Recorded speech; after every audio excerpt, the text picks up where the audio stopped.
Good evening, folks. This is the Factivist Report for Sunday, the 19th of February. And we are going to talk tonight about the Trump criminal family and their association with the repressive state of Saudi Arabia, because this is a big story.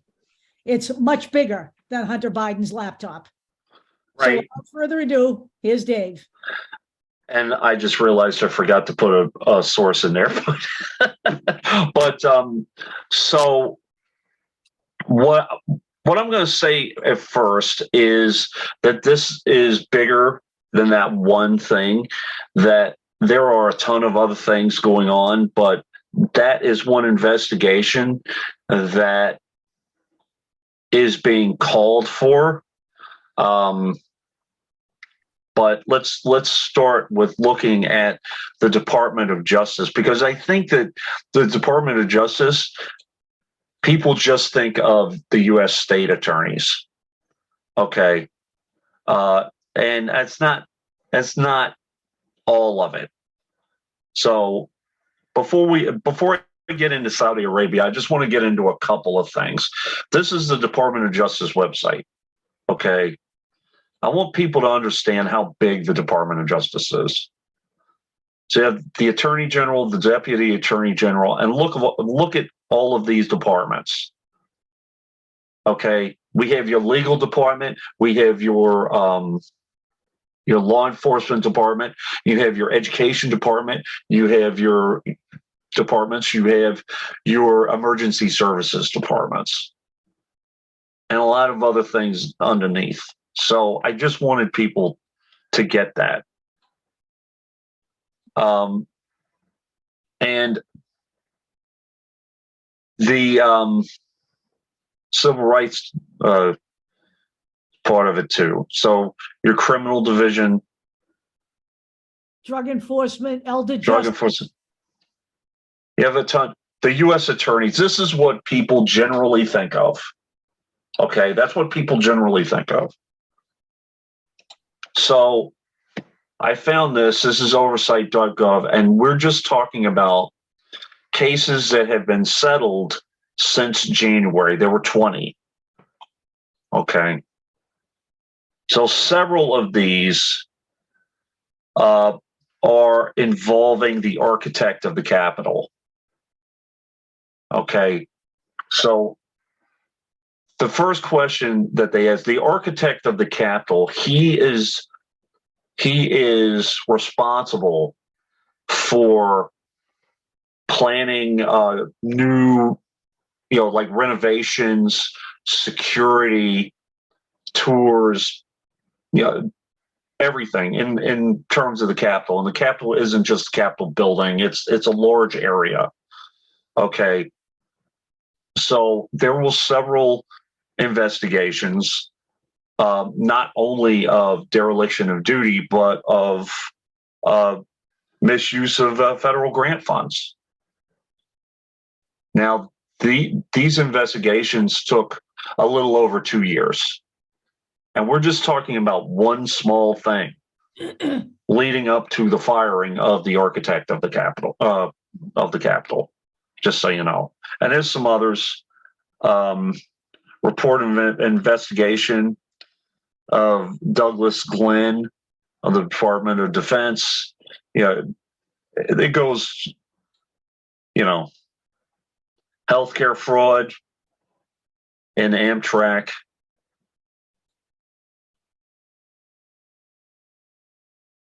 So the latest one, Ashton Ryan Jr. found guilty of fraud resulting in failure of a bank. So that's the FDIC. So this is expansive. We're not just talking about investigating Trump, investigating Matt Gaetz, investigating whoever it is, Jim Jordan, whoever it is. However, here's a list. I like this list because it's simple. Deb and I talk about all the time about the different cases going on against Donald Trump. And there are essentially about 5 investigations. So there's the January 6th Capitol riot.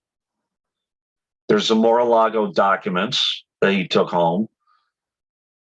So that's the Jack Smith, those two. Georgia election interference. This is Fani Willis. This is the Georgia Attorney General. Okay, and then you have the Trump Organization in Manhattan. You have Alvin Bragg, who's looking at things, and you're also looking at the Letitia James is looking at different things in New York State.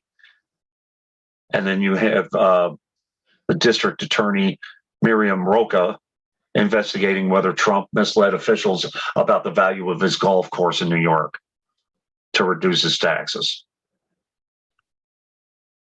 Then you have the House and Ways and Means Committee investigating his tax returns. Can we go back real quick to the Alvin Bragg? The Alvin Bragg, yeah. So here's what we know so far.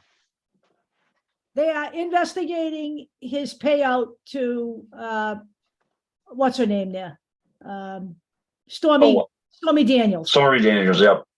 So next week, Michael Cohen will have met with them for the 17th time on this topic. And I've been following this. I've been following all of the video and the videos from Michael Cohen. He's been interviewed in several places, MSNBC, right, and a lot of other places. I can promise you one thing. If they aren't seriously considering an indictment, they would not be bringing somebody back for 17 visits. They would have ended that within the first couple of 3 times they met with Michael Cohen.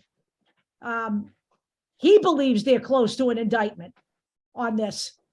So we'll see where that leads. But I can tell you this, and there have been many legal prosecutors interviewed during the course of what I've been following, who said that there is no way they would ever meet with somebody 17 times if there weren't some serious consideration being given to charges. And Michael Cohen said their questions that they're asking him are spot on, and he's impressed with what he's seeing from that office. So I don't know where that's going to go, but clearly something is up there. My question about Cohen is how I would assume that if they met with him 17 times, we just talked about Matt Gaetz and Joel Greenberg. He's already paid his dues. He went to prison. Right. He admitted his culpability. So, and he went to prison. Right. How many years? Like 2 years? Yep. So he's already done his time. It's not like he's getting anything out of it at this point. He's not getting anything out of it. Now, He's not getting expunged. He's not getting any of that. One thing I will say is that in one of these sources, they do talk about Michael Cohen. He sued for it was like a retribution. They indicted him, through retribution, and he put a lawsuit in. It was dropped. Right. But I mean, if you're arrested and you were defending this guy forever and you took the fall for him, yeah, you'd be pissed too. Right. So, the one thing that he's probably getting out of this is revenge. Maybe. So Deb put me onto this site. It is actually a pretty awesome site. So Just Security. There are several. There's I'm going to kind of gloss over the other ones because this is really good. The litigation tracker. This basically shows which cases are closed and which cases are still open, and it is an ongoing tracking of all the lawsuits and all the investigations involving Trump. Civil lawsuits, criminal. Right, exactly. And there's a ton of them. Yep. Some of these articles, one was from Forbes, one was from the New York Times. They talked about it, but it's a snapshot in time. One was from like 2019. One was from 2021. This is great because it's in real time. You know what's going on, and you don't have to go and say, well, I wonder if this one was closed or whatever. So, it's just a ton of stuff. The one thing, Carol thing is still ongoing. yes. One thing you have to understand about Donald Trump and his family, they live in court. They live in court. Yeah. They're a crime syndicate. They really are. Jean Carroll defamation suit. Jean Carroll battery and defamation. Summer Zervos defamation suit. So Zervos dropped the lawsuit November 12th, 2021. Mary Trump fraud litigation. She also, Mary Trump also sued for her inheritance, said that she was gypped out of parts of her inheritance. Panama hotel fraud and tax litigation. Corporation class action. DC civil suit over misuse of 2017 inauguration funds. Incitement suit for the January 6th Capitol attack. Court just denied Trump's motion to dismiss on that. Eric Swalwell incitement suit. Capitol Police suit. Second Capitol Police suit. Third Capitol Police suit. Metropolitan Police suit. That's all over January 6th. NAACP Legal Defense Fund voting rights case for post-election actions suing Trump, the Trump campaign, and the RNC for their efforts to overturn the 2020 election in violation of Voting Rights Act and the Ku Klux Klan Act. Trump faces damages and a declaratory statement. He did indeed violate these provisions of the law. So, talked about Letitia James civil and criminal investigation.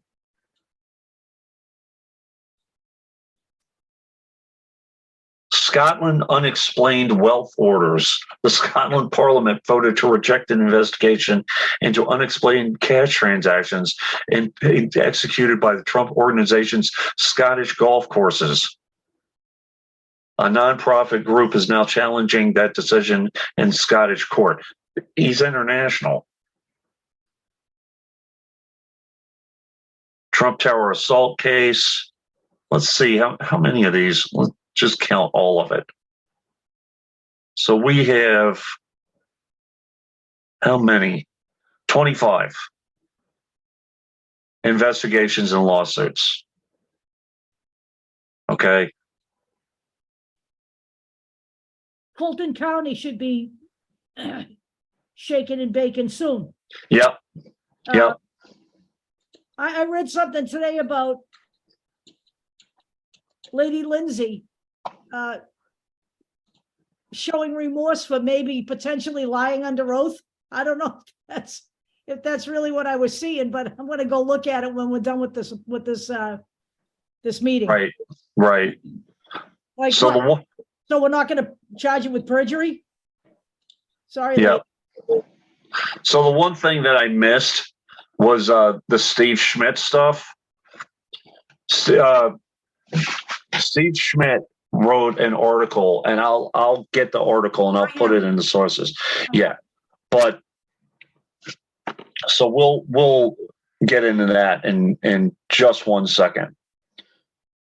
So we had, as I said, there were different articles talking about Trump lawsuits, but again, they're pretty much snapshots in time.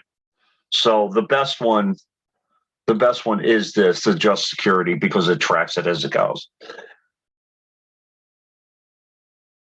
So we have a new potential investigation. And this one really needs to be looked at. We already have Jamie Raskin, who is a bulldog. By the way, I don't want to hear anybody talking about his bandana. Y'all can go F yourselves. The man is sick, and he's in his office every single day fighting like a bulldog against this type of corruption. He's calling for an investigation, basically saying that if you are going after Hunter Biden, who the person that, what's that person's name? Which one? Steve Schmidt? Schmidt, yeah. So talk a little bit about Mr. Schmidt, since I don't have the sources. I can talk a little bit about him. Yeah. He was a former GOP operative, not an operative in the sense of doing anything illegal, but he helped the campaigns of several candidates. I believe George W. Bush and I believe John McCain. He was a strategist for the GOP. He broke with the GOP when it became Donald Trump's party. Yep. He believes and has stated that Hunter Biden is a private citizen who deserves what he calls grace because he is a drug addict, okay, who has tried to get himself on track several times and has not been able to do it. Did he use his name to ingratiate himself? Probably did, but he's not holding public office and he did not sell out his country. He believes that the real investigation should not be into Hunter Biden's laptop, but into what Jared Kushner and Donald Trump have done with the Crown Prince of Saudi Arabia. And his allegation is that something transpired somewhere for Jared Kushner to get $2 billion Right. from the Saudis, and that it needs to be investigated. He is not saying what that was, but he is saying it needs to be looked at.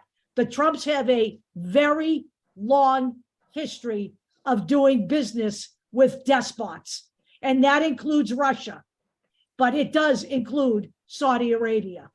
There is a big difference between being a private citizen that just happens to be related to somebody and to actually work for and work with someone in government.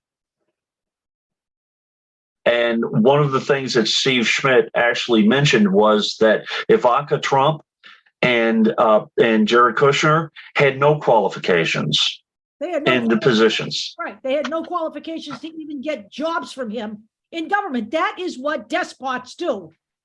They give those jobs to family members because they are protection for what he is, for any kind of criminal activity.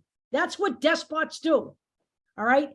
But it's odd to me that the Kushners made $641 million over the course of their 4-year tenure working for Donald Trump. That's not the way it usually goes. So let's just Mohammed bin Salman, and I'll go through some of the articles a little bit later. He's not a good guy by any stretch of the imagination. He is known for torturing, killing civil rights activists. And it has been reported by U.S. intelligence that it is highly suspected that Mohammed bin Salman was responsible for the assassination of Khashoggi, who was a reporter for the Washington Post. And I will talk a little bit about that. So this is an article which broke February 11th, 2023, and people are really talking about this now. And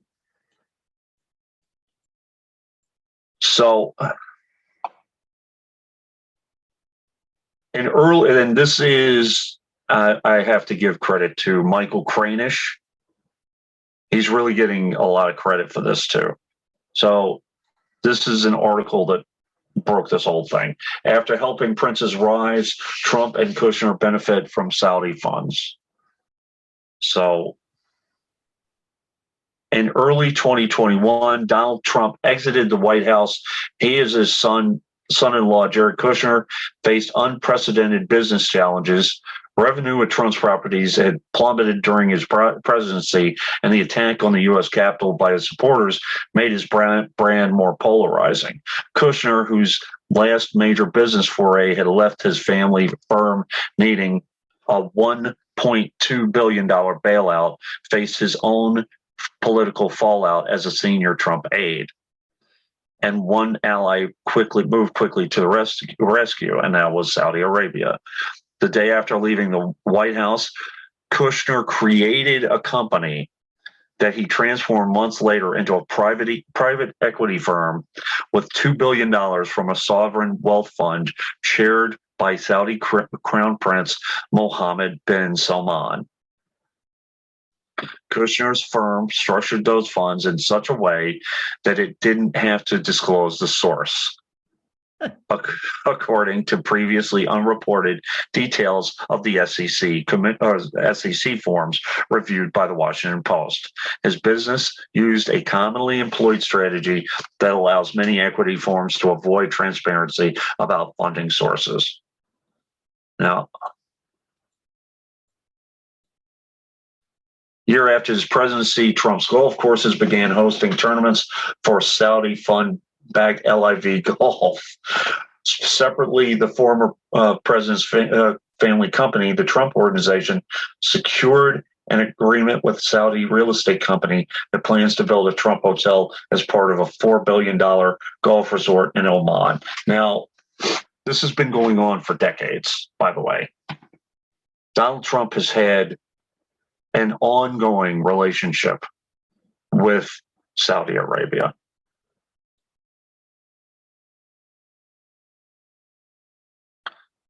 So this is one thing I wanted to mention. There's several different things that I noticed. You know how people said that Joe Biden was responsible for raising the gas prices? Well, Trump told Saudi Arabia at one point, cut the oil supply or lose military support. So OPEC cut production of oil, which raised the prices at one point. Just so you know. Unbelievable. Remember Trump's $110 billion Saudi arms deal? Remember that one? I do. Lockheed and Boeing, and I can never remember the third company. Saudi arms deal only earned $14.5 billion as of October 13th, 2018. But the fact is that it happened.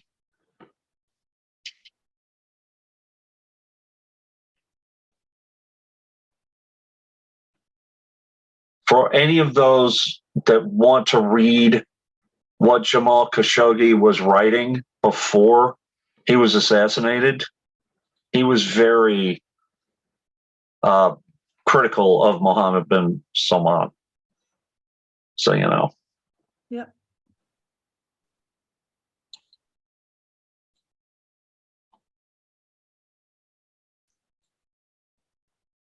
This is just a list of some of the things that happened. G20 summit at Saudi Arabia. So, Saudi Arabia held the presidency of the G20 in 2020, despite the country's long-standing human rights abuses. So there is a long-standing history of human rights abuses. And here we have Amnesty International. If you want to read some of this, anyone who is in Saudi Arabia asking for civil rights reform, they're in danger. So So freedom of expression and association. People talk about, oh, I'm being censored, First Amendment. Saudi Arabia in November 2020. The authorities resumed punitive trials, particularly before the specialized criminal court, of anyone who expressed views critical of the government or opinions contrary to those to the government about socioeconomic or political developments in the country. The SEC sentenced people to heavy prison terms for their human rights works and expression of dissenting views, including on Twitter. It also imposed restrictive conditions on individuals released after serving their sentences, including travel bans and ordering the closure of their social media accounts.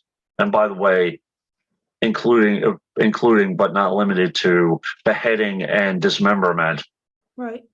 of a Washington Post reporter. Now, let me just say one of the things that was floated, that there was some kind of quid pro quo between Jared Kushner and the Right. salami man here. And one of the things that was floated out there, and I can't remember if it was Steve Schmidt or not, it may well have been, was that right before that deal, or right after that deal, there was a crackdown in Saudi Arabia on the crown prince's enemies, people Right. who opposed him. And in some cases, it wasn't just jail time. In some cases, there were executions. And the question has been raised as to whether some kind of information was given from the US government to the crown prince in return for that investment. We don't know that. We're saying that needs to be investigated. That is Right. been raised not just by me, but by several other people in the public eye. In one of these articles, and there's so much information out there, but in one of these articles, it was mentioned that Jared Kushner basically suggested a partnership with Saudi Arabia, and even Donald Trump said, well, you know, Saudi Arabia is pretty well known for civil rights abuses. That might not be the best idea. But Jared Kushner actually convinced Trump to do it. And then basically what Kushner was a conduit between Donald Trump and the Saudis. That's basically all he did. Anything having to do with Saudi Arabia, that's what Jared Kushner was doing. There is insinuations or allegations that he leaked information, as Deb said. Right. Could be in documents. You know how everybody's talking about this document was found, that document was found. You know, Pence has documents, he has documents. It might be a dilution. They're diluting the information, saying, well, that kind of stuff happens all the time. No, it doesn't. You don't give information to someone so that they can execute people. One of the other things in this potential quid pro quo was the idea that Donald Trump didn't want, through his dealings with the Saudis, especially with the arms, the military deal, he didn't want that deal to be broken because of the Khashoggi incident. Right. He literally said, I don't want this to have, because of the death of that reporter, I don't want that deal to fall through because of that. And they pretty much kind of pushed information under the table and didn't, and in some ways, this is the allegation, protected the crown prince. Right. So this is just a timeline. Now, this is from like 1931, but some of this stuff, they talk about some of the things that have happened in the past with Trump. So This is a New York Times article which basically says that the Saudi investment fund itself had doubts about giving money to Jared Kushner because he had no investment experience. This was, when was this? April 10th of last year. David Kirkpatrick and Kate Kelly of the New York Times. So, securing a $2 billion investment fund led by the Saudi Crown Prince. So, the main Saudi sovereign wealth fund cited concerns about the proposed deal with Kushner,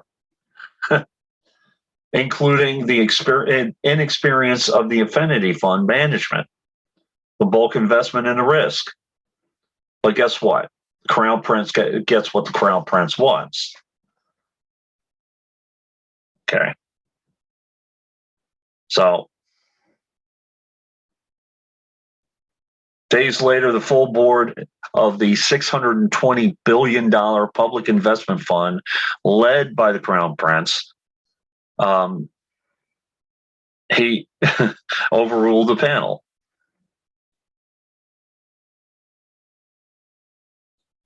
Ethics experts say that such a deal creates the appearance of a potential payback for Mr. Kushner's actions in the White House, or of a bid for future favor if Mr. Trump seeks and wins another presidential term in 2024. Mr. Kushner played a leading role inside the Trump administration defending Crown Prince Mohammed after U.S. intelligence agencies concluded that he had approved the 2018 killing and dismemberment of Jamal Khashoggi.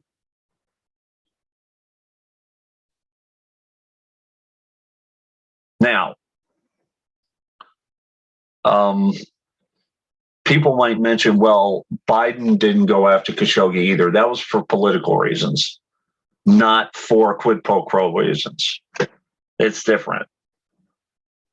You're not going to start a war with Saudi Arabia that could start World War III. Just saying. No, you're not.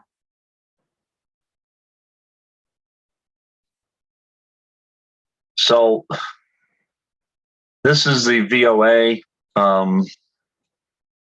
Saudi Crown Prince accused of crimes against humanity.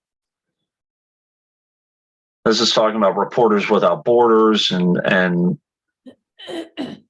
we're talking about Khashoggi again. By the way, one thing I have to mention, Jamal Khashoggi was an American citizen. So by not protecting Jamal Khashoggi at all, that is violating press freedom and also violating the sovereignty of an American citizen. People used to talk about Obama and, punishing American citizens, blah, blah, blah. Well, there you go.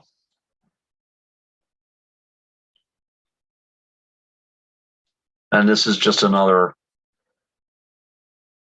article about that. Okay.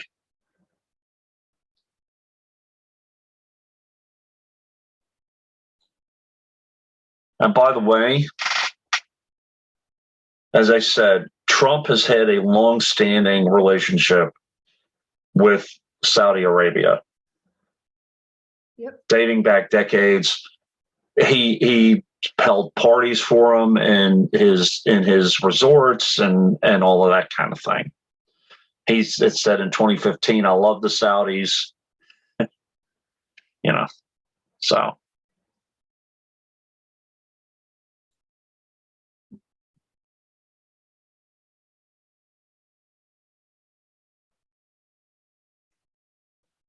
So this is a CNN report.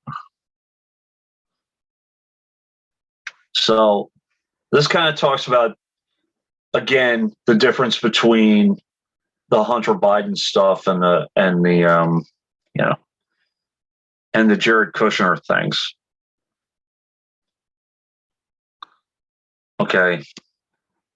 if Comer reads this, and James Comer, he's a Republican who's banging the drum about Hunter Biden. If Comer reads this article, he will see the red flag after red flag of how Kushner and Trump potentially pocketed money from recent business deals with the Saudi government after helping Saudi Arabia and Crown Prince Mohammed bin Salman, widely known as MBS, while in the White House. Representatives for the Trump organization and Kushner did not respond to CNN's request for comment. Imagine that.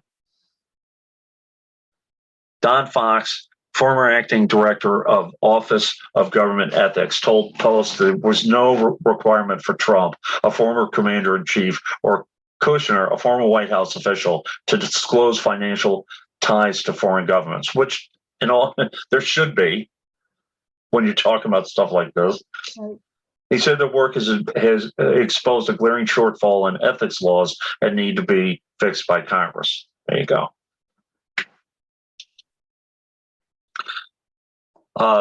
Kushner and Trump are facing unprecedented business challenges when they left the White House. So that goes into that whole thing.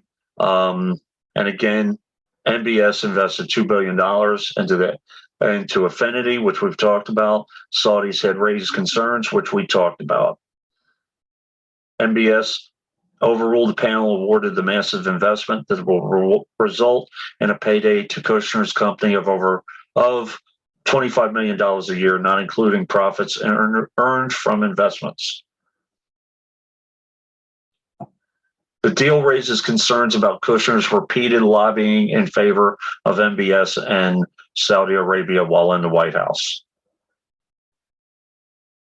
Relationship of the two men may have yielded benefits for MBS after a U.S. intelligence report of the murder of Jamal Khashoggi determined that the Crown Prince had approved the operation to capture or kill the Saudi journalist. And by the way, after this happened,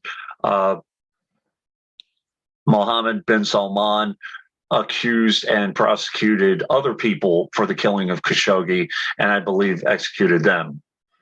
So, yep. But beyond Khashoggi, Kushner used his influence in persuading Trump to prioritize Saudi Arabia over the objections of top advisors. And remember, even Trump said that Saudi Arabia was known for civil rights abuses. So the Post citing Kushner's own written account. So Trump wasn't shy about what he did for MBS, stating in a recorded interview with Bob Woodward about the Saudi Crown Prince, "I saved his ass."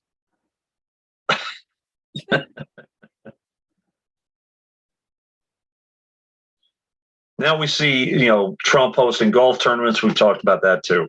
Typically pay the course owner in the case of PGA events $2 million to $3 million as Post reported. Trump has not revealed how much he's pocketing from the Saudis, which is especially alarming given he's running for president again. It's not alarming. He's been doing this forever. Right. As I said, he was able to convince the Saudis to lower their oil production. He was able to broker a massive military deal, multi-billion-dollar deal with the Saudis. So, and there's one other thing that Deb brought to my attention that I want to mention that is veering away from the Saudi situation, and that is Trump as a Russian asset. And I know people are going to go Russia. Listen, this guy doesn't care. He has embraced fascists all over the world. Right. Not just these two guys, but Viktor Orban in Turkey. Orban, and the guy from Brazil there, who Bolsonaro. who's supposedly here getting medical treatment in Florida, but I actually think he's training Ron DeSantis on how to be a good fascist. But so here we go. This is an article from The Guardian. Russia cultivated Trump as an asset for 40 years, according to an ex-KGB spy. And I have a couple of articles I can add here. One is a timeline. Yeah. And the other one is basically a full set of Donald Trump Jr.'s texts and emails between him and a Russian contact about getting dirt on Hillary Clinton. Right. So I will put all of that in here. Now, Yuri Shvets, he talks about this. Basically, it was when Trump married Ivana, okay, and then when he owned the Grand Hyatt New York Hotel near Grand Central, he bought 200 TVs from Semyon Kislin, who was a Soviet immigrant who co-owned Joy Ludd Electronics on Fifth Avenue. And Joy Ludd was controlled by the KGB, and Kislin worked as what they called a spotter agent who identified Trump as a potential asset. And boy, was he over 40 years. So, and Shvets also talks about how these guys, they're groomed over decades. They're looked at, they're observed for decades to see how much they can get out of them. And this guy obviously was a jackpot. So what we are saying is you guys are looking at the wrong target. I mean, people, when we're talking about Biden, Deb and I guess about 2 years ago, we were talking about doing a show on the whole Joe Biden laptop thing. And it was about the Ukraine, and it was about, when he was involved in the company and all of that. But all of that fell apart over time. And then you talked about the ex-mayor of New York, Giuliani, who got a hold of this laptop. And once you broke the chain of evidence, that was it. Get it. I mean, look, the fact of the matter is Jim Jordan declared before the 2020 election that they had already looked into the whole Hunter Biden thing. And there was nothing. There was nothing that could be used to help Donald Trump win the election. But that doesn't mean that they're not going to try this again. Right. By the way, because Jamie Raskin, in his statements that where he was talking about the First Amendment and schooling them on Hunter Biden and his private citizen life, stated that Jim Jordan already stated that they were going to build the 2024 election around this. They're not beyond doing this twice. Right. And Rudy Giuliani himself had the hard drive. All right. The story goes that Hunter Biden dropped the laptop off for a repair. He was so cracked out that he never bothered to pick it up. The guy who was repairing it released it to the public. Giuliani got a hold of the laptop hard drive. And even the guy who repaired it said there were files on that laptop afterwards that weren't there when he got it. As far as I'm concerned, anytime Rudy Giuliani gets his filthy little mitts on something, it's suspect. Okay? The chain of evidence is broken, folks. Okay? There is nothing that Rudy Giuliani does that you can actually trust. He is facing disbarment nationwide here now. And he is probably the biggest target in the Georgia Fannie Willis investigation. Right. He's a criminal. It's as clear. And he said from his own mouth, I hope nothing on this laptop needs to be vetted. Right. And I have that article, so I will make sure that you see it. As opposed to, financial transaction reports, and I don't even know how much evidence they have on the Jared Kushner story at this point. And by the way, on a lot of, I almost guarantee you, maybe I'll go back. Well, actually, I don't know if we can go back in WikiLeaks because some of the stuff is locked at this point.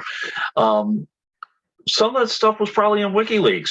The Trump, because it goes back to like the 80s and the 90s. Right. So it's well documented. It's not like people are making it up. Right. Right. So the other thing that we have to look at here is, should we be investigating Hunter Biden, or should we be investigating?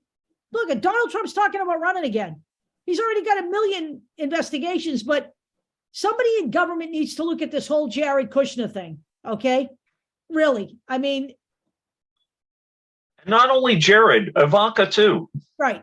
Absolutely. Well, they're already talking about, somebody mentioned, and I don't know where this came from. It kind of came out of left field, and I'm not even sure what it means, that someone should be looking at Ivanka's,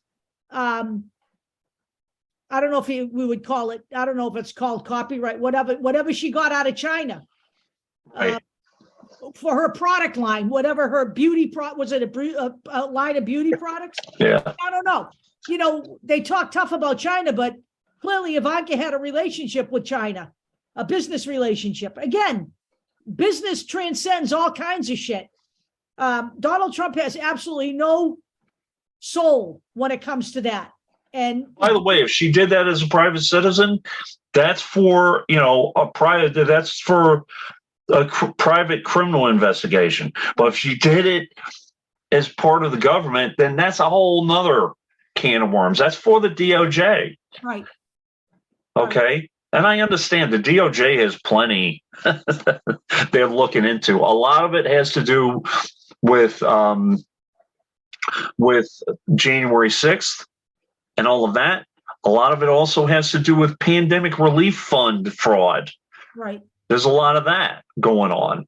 So there's a lot going on right now with yet even another investigation being called for by a former government prosecutor, saying that Donald Trump and Jared Kushner should be held accountable for contributing to the deaths of more than 300,000 people who died unnecessarily from COVID as a result of the way they handled the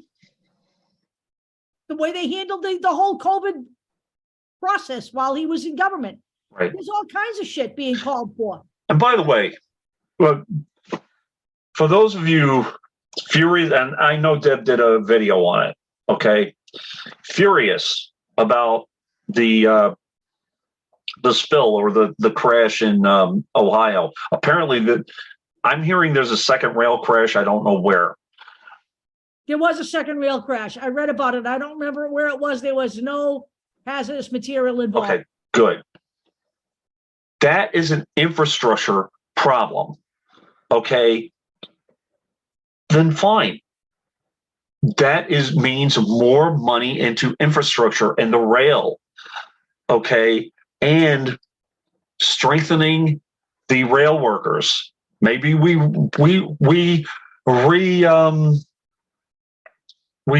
reinvestigate whether or not you should give a couple of extra days of sick time to these rail workers who are busting their ass trying to fix the crumbling rail infrastructure. Well, they're also talking about the fact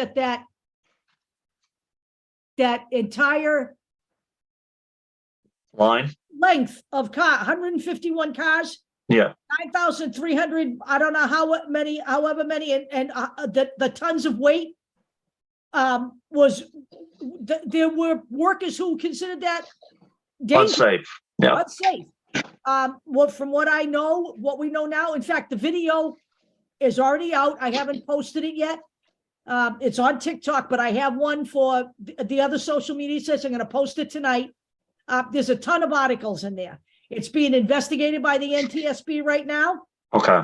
All the articles are in there that need to be in there, including a great article from the Washington Post that talks about the whole timeline of events, about how this happened, how this thing broke down once already before it derailed on this very same trip. And it needs to be looked at. It needs to be looked at in terms of the company. Did they not pay attention to maintenance? All of this needs to be investigated. Yes, there needs to be an investigation, but the investigation is not about how Joe Biden didn't respond. Joe Biden called the governor of the state, Mike DeWine, and said, anything you need, let me know. Mike DeWine admitted he had not returned Joe Biden's call because right then he didn't see anything.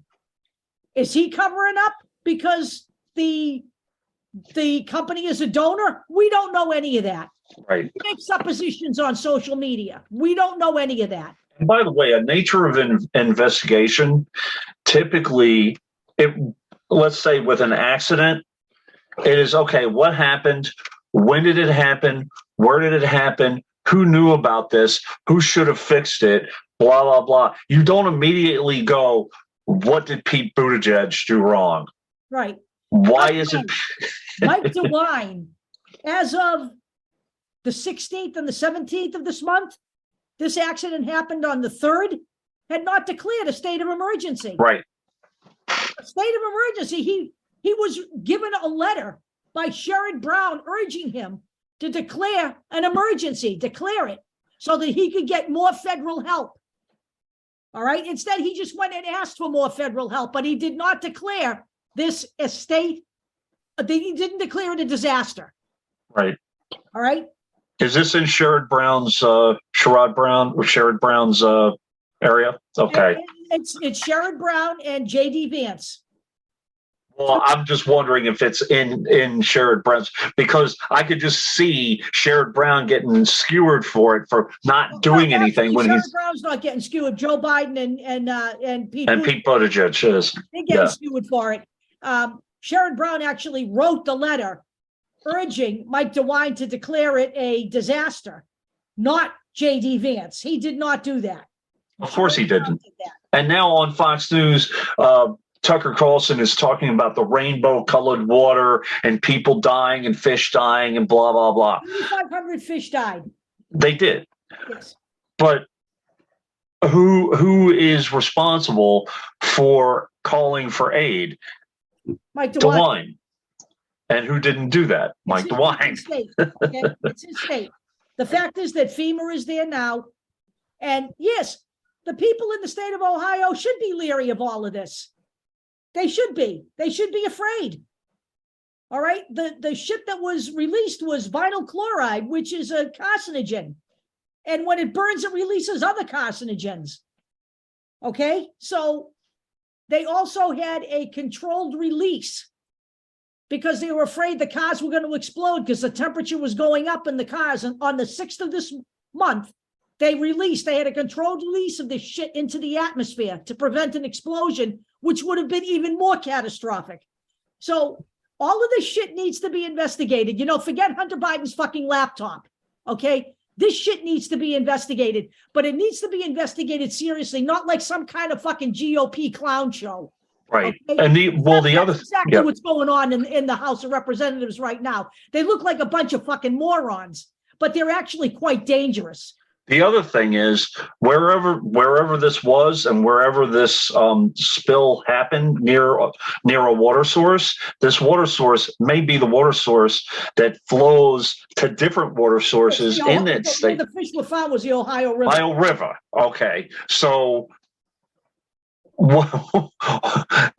that is huge because it could pollute the whole damn thing. Right. And it's right on the border of Pennsylvania. Right. So now you're dealing with a potential cross-state issue. It might be a tri-state. What's the other state? They were talking about West Virginia? They were talking about a tri-state disaster. I don't really know. That was it might be West Virginia. right before we went on, I saw an article, but I didn't have a chance to look at it. Okay, but we understand that there's other stuff going on, and we understand that this is another big thing that's, people are, water safety is huge, but you gotta call for aid. Right.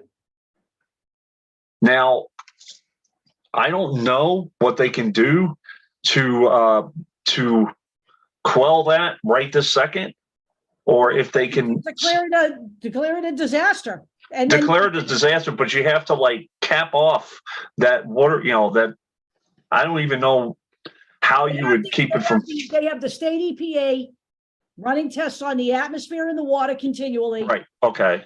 They have now got FEMA out there. And okay. All right. So they also have the national EPA out there. So, again, people, all of this is a process. All right. This isn't like, let me wave a magic wand and make this all go away. They need to investigate how the accident happened. It's like an airline crashing. It's like an airplane going down. They have to determine how that happened. And the Biden administration has said that they will hold the responsible parties accountable. That's all they can do right now. They can't just automatically say, we're going to buckle down right now and blame so-and-so. That's not the way any of this works. That only works this way on social media.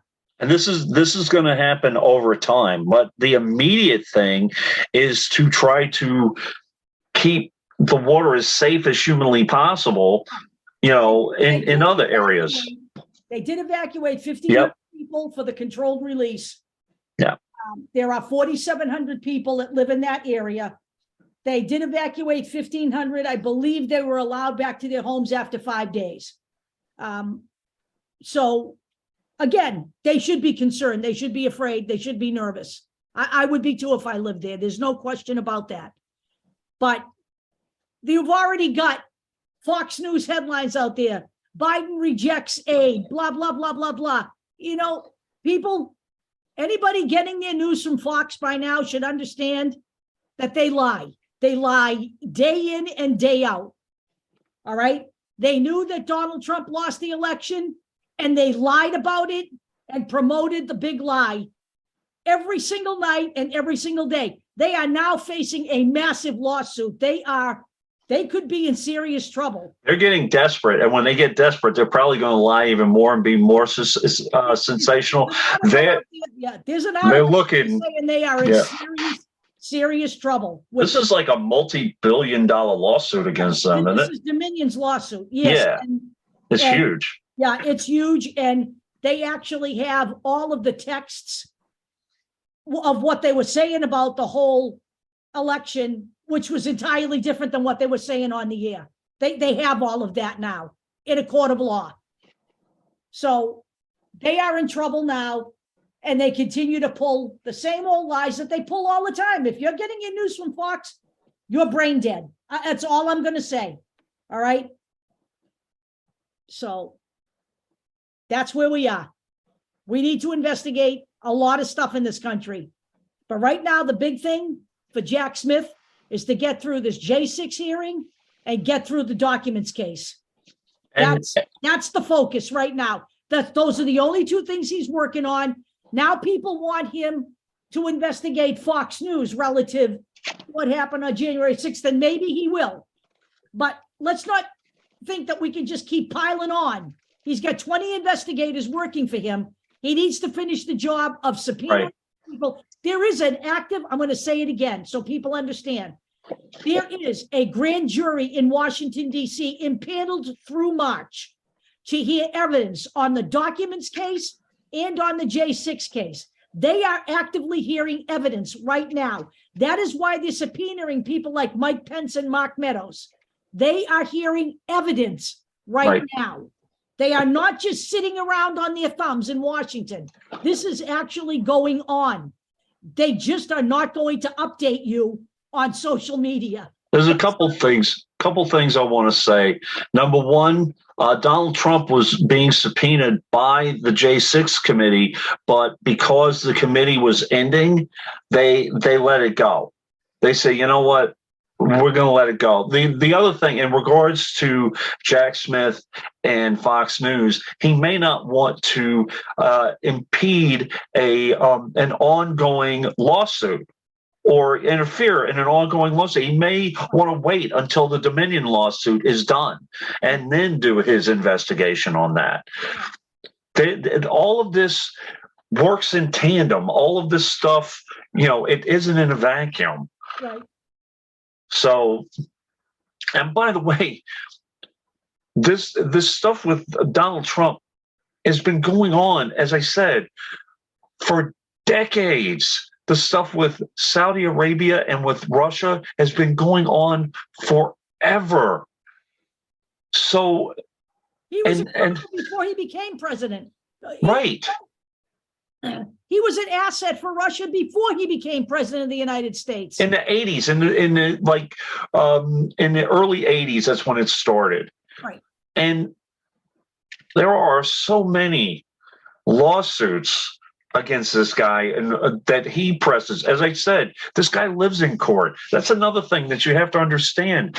When you're doing an investigation on someone like that, they're extremely savvy about it because they know they're experienced. They're an experienced criminal in court.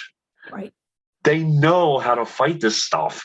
They're not their own lawyer, but they become almost part of it. They know, they're savvy about it. Let me just also say this now. Mike Pence is fighting the subpoena. Yep. There are several theories around that, but I will tell you this. J. Michael Luttig, former judge who testified at the J6 hearings, he actually was one of the most compelling. He gave some of the most compelling testimony. Stated that he doesn't understand why Mike Pence is doing this. There is no way that any of his claims should interfere with a federal criminal investigation. His claims about immunity and all of that. Maybe Mike Pence wants to talk, but maybe he wants to be dragged in there kicking and screaming so he doesn't lose his mojo with Donald Trump supporters, because those are essentially the people who are going to vote for Mike Pence. Understand that what Mike Pence is doing is not about protecting the Constitution or, protecting the sanctimony of the office of the vice presidency. It's about political expediency. So let's understand what's going on here. All right. There is no way that Mike Pence should win getting out of this subpoena. No way. In no way. So that doesn't mean he's not going to try. Right. Right. And I don't know what Mark Meadows is going to do now that he's been subpoenaed. We'll see. Because he's a real nut. he really is a nut. If you believe Cassidy Hutchinson, you have to know that Mark Meadows was a fucking nut.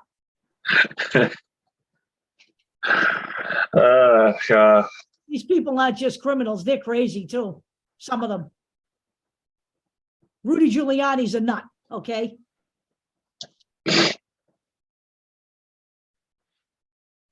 Are we done?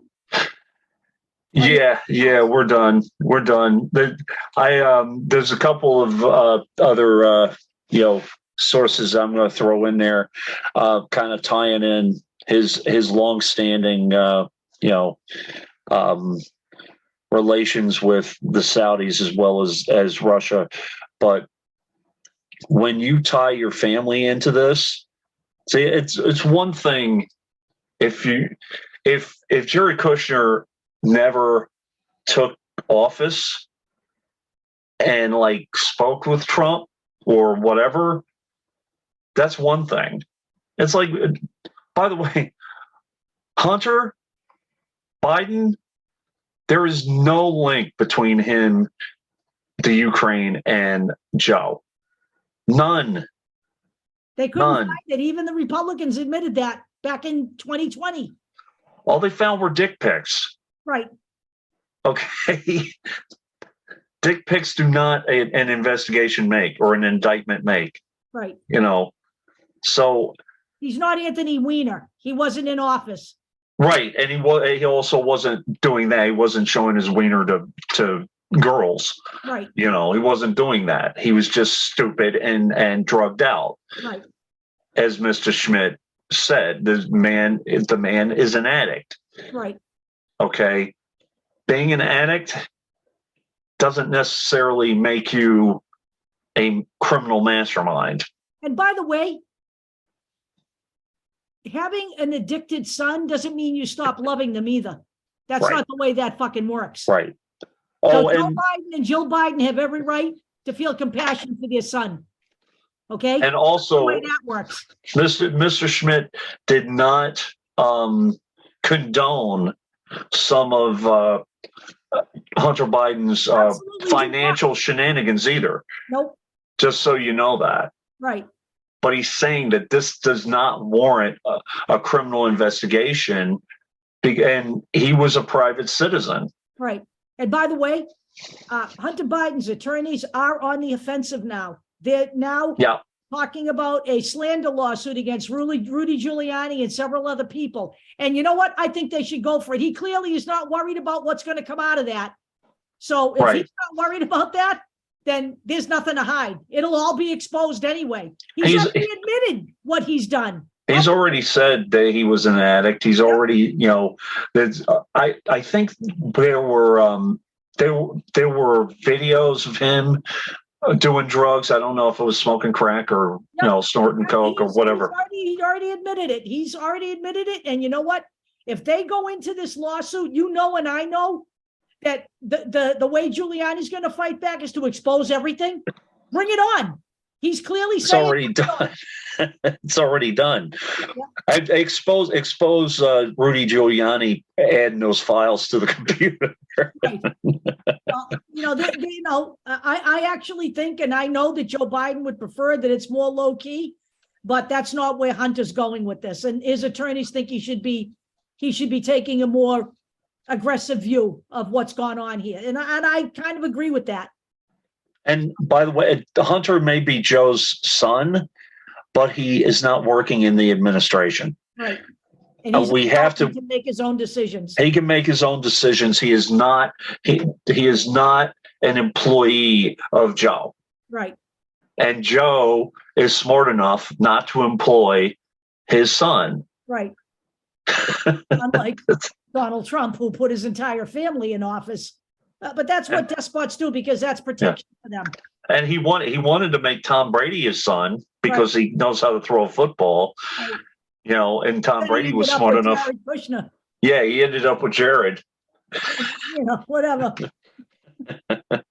Hey, hi, everybody. By the way, talking about no shame, Donald Trump Jr., I don't know what type of cocaine he's on, but every time he goes on camera, this is all I see. Right. Yeah. He's a special, about spirit fingers. Oh my God. Kind of nobody, honestly. What does he do for a living? I mean, all he does is tweet all day long. I don't understand what he does for the Trump organization, but whatever he's doing, he's never dressed up in a suit. I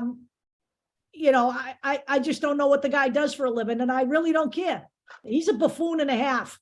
Yeah. So is Kimberly Guilfoyle, by the way. So, beats me 10 fingers. I will talk to you guys. We'll see you guys next week. See ya.